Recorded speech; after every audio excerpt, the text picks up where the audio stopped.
Hi, I'm Stuart of Leaskspec, and today we're going to be continuing the trend, or at least that's what seems to be happening around this garage. We are going to be continuing the trend of R34s. Currently, we've got the R34 GTR track car, which you just saw videos of. We also have the R34 GTR conversion car, which you've seen previous videos of, that is still in the works. And momentarily, I had to step away from each of those projects to finish working on some bolt-on performance upgrades for this beautiful example of a midnight purple BNR34. It's getting some upgrades because originally it came in as a bolt-ons car, but it's receiving a 2.8 liter engine over at Art of Assembly, and it's receiving some big upgraded twin turbos from Spectrum Motorsports. So in order for those turbos in that engine combination to do what we're hoping for it to do on the dyno, some things needed to be upgraded.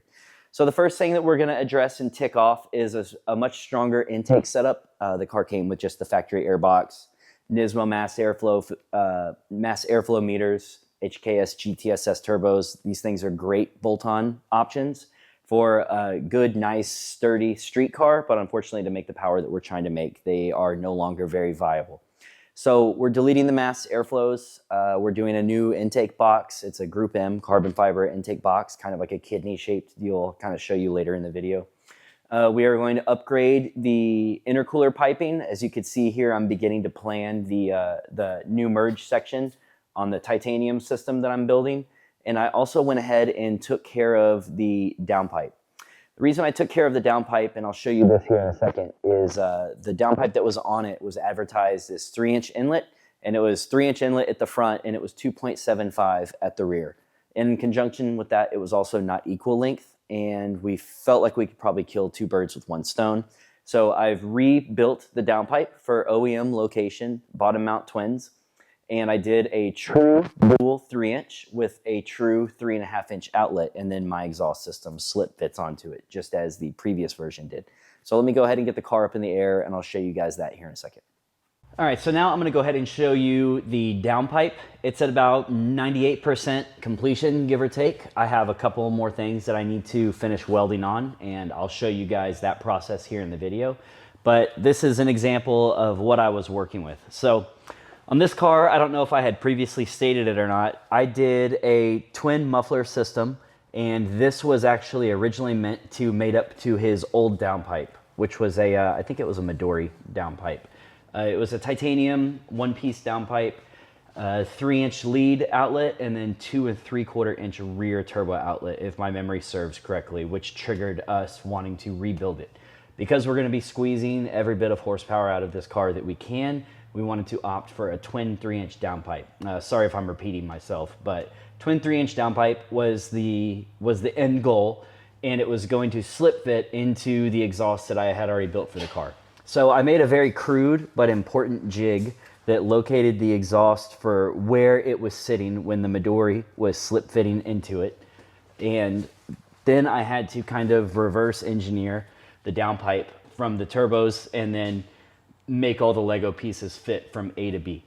It was a little bit difficult at first, but what I did was I kind of individualized each runner coming out of the turbos, and then the merge section is its own slip fit. So when you do this, it's important to remember that the slip fits need to both end up at the same angle. So I was very careful that this had to be at the same angle as this outlet, and that there was enough room to remove everything in an order that kind of made sense. The other thing that I really focused on was ground clearance. I'm not sure if you're familiar with the Mines equal length titanium downpipe, but as far as titanium downpipes go, I would say that Mines is the most popular. And if you are a fan of the Mines downpipe, then you are also aware that the Mines downpipe sits entirely too low. Not only does it sit too low, but the most important thing to note is that it sits very low at a very inconvenient spot on the car. And what I mean by that is it sits low very far from the center line of the front wheels. Essentially, the closer we get to the center of the car, the higher you want the exhaust system to be. The clearance is very, very important. Now, when you're doing an equal length downpipe, there's almost no way around it. You are gonna have to have one runner wrap around another. That's just kind of inherently the design flaw from the RB twin turbo setup. So what I have done here is I have taken the runner that needs to run underneath the other, so in this case the rear turbo, since it needs more running length to get these closer to equal. The rear turbo has to swoop underneath the front turbo run. Now, I made sure to do that as close to the front chassis reinforcement as possible, and I did that because, actually, I probably would have even done it even further up, but for obvious reasons, we're not getting rid of this ladder bar. Excuse me. But I did it, and then I tried to make sure to sneak back up as soon as possible. Yes, it does encroach a little bit on the transmission. No, there was no clearancing involved or required. But what this does is it gets us right back in the clear as soon as possible. For visual reference, the Mines downpipe sits low on the chassis from just about here to about this point right here. And what that means is everything between these 2 points is likely going to get flattened. I placed this car on the ground and did a measurement comparison of my Mines downpipe and this new custom downpipe that I just built. On my R33, the Mines downpipe, after being flattened by about 1/2 inch to 3/4 of an inch, sits about 3 1/8 inch off the ground. This setup right here sits, I want to say, and I'll bring up the pictures, I'll post them in this video, but this lowest point sits about 4 5/8 of an inch, 4 5/8 inches off the ground. And then, like I said, more noteworthy is that it immediately goes back up, and this is the only place that the low spot happens. Not here by the drain plug, not here by where the mating surfaces are for the transmission. It's only there, and it's only right there. So what I'm going to do is I'm going to go ahead and start finishing up the last couple of jobs that I need to do to make sure that this downpipe is complete. I need to go ahead and locate the spring tabs to keep this under tension, and I need to finish tacking on these slip fit flanges. So let me go ahead and prep these materials, get them ready. I'll get the spring fits, and I will go ahead and start showing you guys the process for how I back purge all my aluminum setup, how I get everything set up, and the welding procedure itself. So let's get started.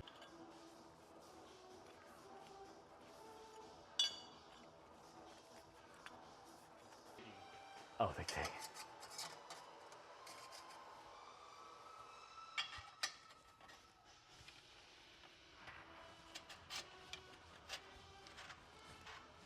That should be good. No, still gonna be a bitch. Ah, there we go.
Okay, so I got the downpipes off the car.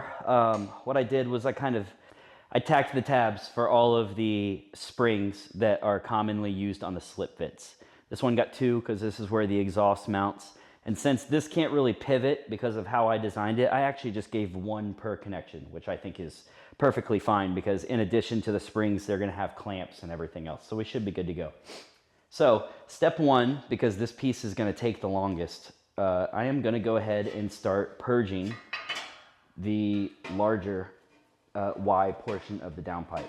Again, I'm starting on this because This is actually going to take a lot longer to remove all the oxygen from inside of than these two pieces, as I only need to tack on one spring clamp on each. I can get that purged out relatively quick for that job, whereas these are going to take some time.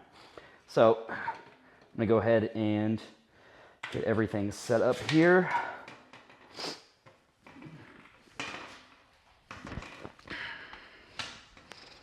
And not to sound like a walking advertisement, but as you can see on my shirt, I am pretty fond of the TIG Aesthetics products. I think it's a really good product line. Brad has some really cool stuff available. Again, not a sales ad, but this is what I use preferably. So I've got all three ends of this plugged. I like to put about 15 to 20 CFH. I think that's actually a little bit heavy, but it's just kind of what I prefer. 15 to 20 CFH on that. I'll probably let that pipe sit for about 15, 20 minutes, give or take. Then we should be good to go ahead and start welding the slip fits and the tabs onto there.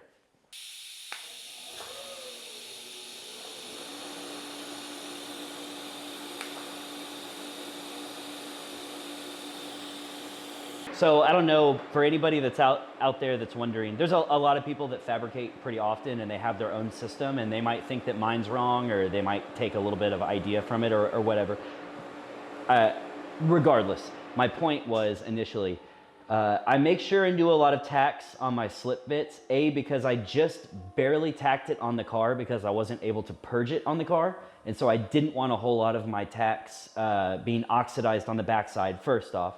Second off, you want to tack as much as possible. That way you kind of prevent a lot of distortion in the slip fits.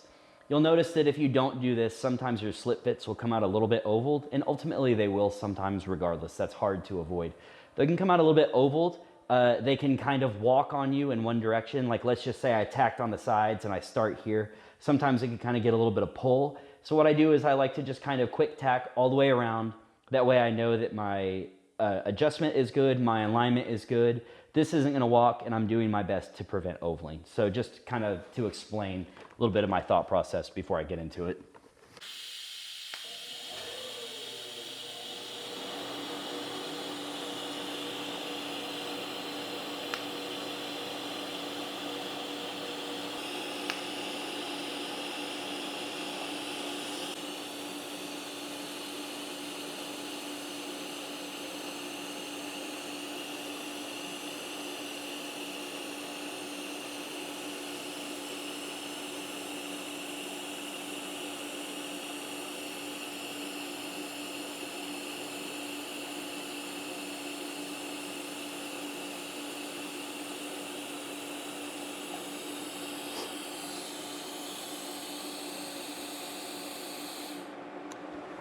And so what you see here is there's not much heat being put in, and I don't have it at a melting point for a very long period of time. I don't have to use a lot of post flow. I don't have to use a lot of my gas. But when I go over this, I can give it a lot more amps, at least with my style of welding. This is what I found. I can give it a lot more amperage now than I could before, and I don't have to worry about the top layer melting away. I can get good penetration into the base layer. So again, this is rather unconventional, and I don't see very many welders doing this. It's what works for me. I'm not going to change that. So you can laugh about it all you want, but this is just what I found works for me. So everyone's got their thing. This is my thing. Let me have it.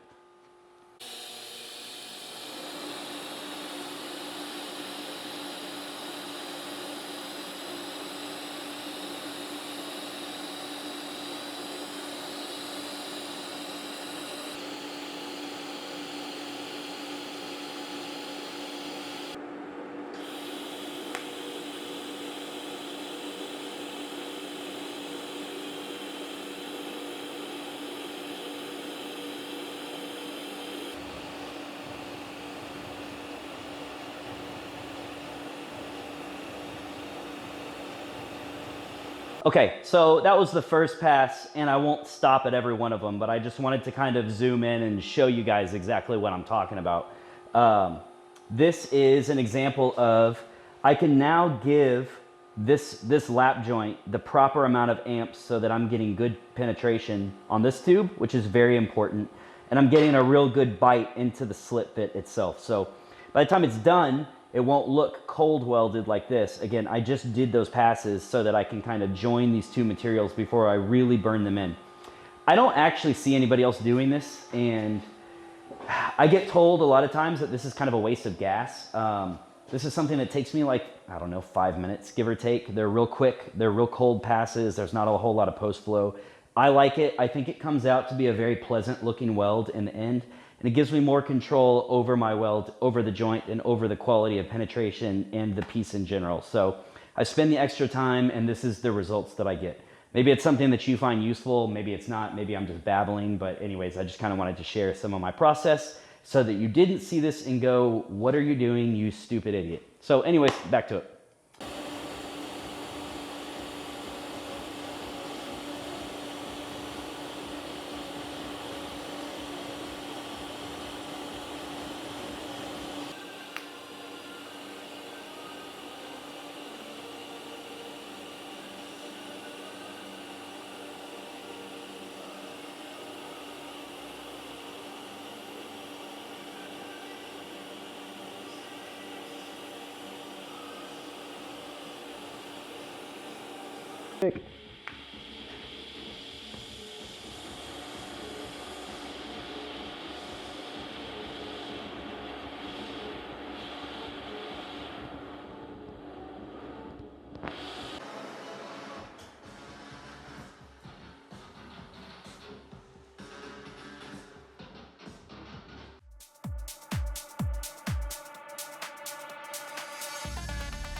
We beat the realest team on the realest. Watch out, I kill it. Watch out, I spit it on the mic, feel it. Y'all can't do what I do, just admit it. I'm about to get it. Money, get it. Drop it to the floor.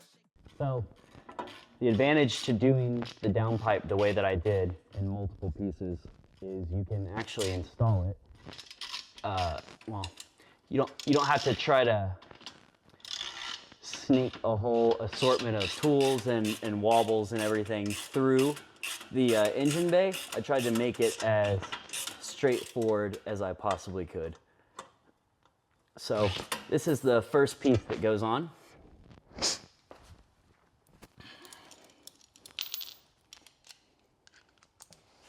This one goes on relatively easy just because it doesn't have the other pipe to contend with yet. And again, the reason a lot of this is so tight is because we did this pipe in 3 inches, as I had originally stated. And that was a big request from the customer so that we could make sure and flow all the power that this car was going to require.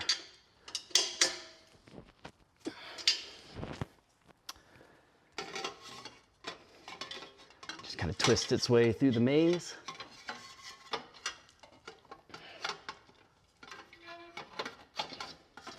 And in it goes.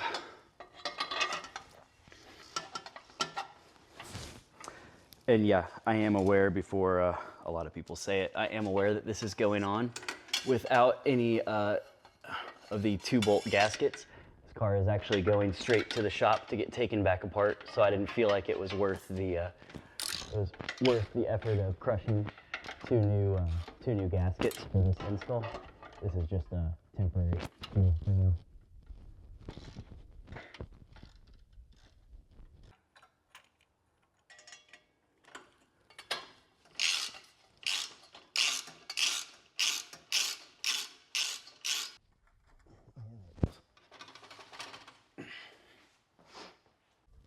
It's kind of rolling it because it's all coming back apart. I didn't realize how far he wanted me to assemble it.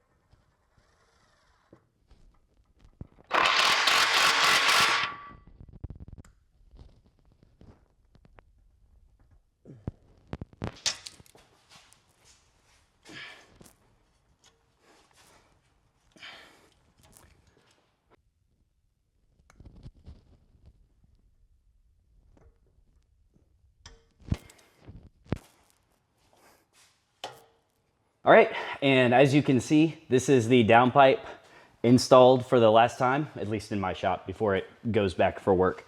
As you can see, I was dealing with some pretty tight clearances. I think ultimately everything ended up having a pretty decent amount of room. You can see that I've managed to get both bang clamps in. I did single springs on each one. As explained earlier, I didn't feel like there was a need for 2 pairs. And this is the best attempt that I could make for a ground clearance high flow, or rather a ground clearance oriented downpipe that still flows as much air as possible so that the larger frame twin turbos don't get backed up essentially.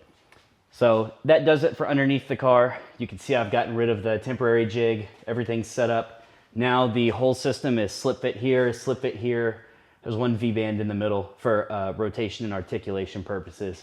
And that's a wrap on the system. So now I'm gonna go ahead and show you what the engine bay looks like all completed with the titanium merge pipe. We've got the Group M carbon fiber intake box. And let me give you a view of what that looks like all finished up. Okay, and that's the car reassembled. So without further ado, I am going to show you my iteration of custom titanium intercooler merge pipe, rear turbo outlet elbow intakes, and the carbon fiber Group M intake box setup. This setup is built with, again, maximum flow in mind. It's true 3-inch intakes. As you saw on the workbench, there is a custom titanium MAF flange to accept the 3-inch intake. And then I have opened up the openings to this box from, I believe it was originally 2 3/4-ish to now true 3-inch inlet. The merge piping deletes the little offset elbow so that there is only one gasket point now on the outlet of the front turbo. The piping goes from 1.75 on each turbo, and I have made it a point to very, very gradually go up to a 80 millimeter so that everything matches up to the OEM piping. So if you were to look kind of a little carefully, you'll see that I've used a cone reducer here for a very steady increase that's visually pleasant as well as good for performance. There's a small increase in size here. There's a small increase in size here off of this front turbo. And then there's a small cone that goes down to 1.75 on the rear turbo. Please excuse the mess. Some of the tape is still on because this is kind of temporary installation. I've also removed the strut tower bar so that you can kind of see and get a better view of the product as a whole. But yeah, this is what I've been working on the last couple of weeks. I have put a lot of thought, I have put a lot of time, and I have put a lot of effort into it. I'm very proud of it, and I'm very, very happy that it's yet again another part that I get to put on this magnificent project. This car will likely make an appearance on the channel again soon once it's running. It's going to get a very big 2.8 liter setup, and actually it's probably not my place to talk about everything that it's going to get, but it is going to be a monster setup. It's a fantastic car. It's going to be one of the cooler street cars, especially for R34s in Texas, and I'm excited for you guys to see the finished product. Anyways, that kind of wraps it up with everything that I've done and every part of the job that I've got to do. So I'm going to go ahead and knock out some of the small loose ends, get this ready for transport, get it out, and that wraps up the video. Moving forward, I'm going to be back on the 34 GTT. I'm going to be finishing the rear wheel wells and getting everything done with the fender extensions. I'm going to be getting the 34 GTR track project back on the rotisserie so that I can continue stitch welding the underside of the chassis, start doing some of the modifications that we've been talking about, namely for the transmission. We're talking about some things for the side exits, some small floor modifications, and I'll just keep you guys up to date with everything that's been going on in the shop. I really appreciate you guys taking the time out to take a look at some of my work and allowing me to share some of this with you. This is what makes me extremely happy. So hopefully you guys enjoy it just as much as I did. Anyways, that's enough for me for tonight. So take care, and thanks for watching.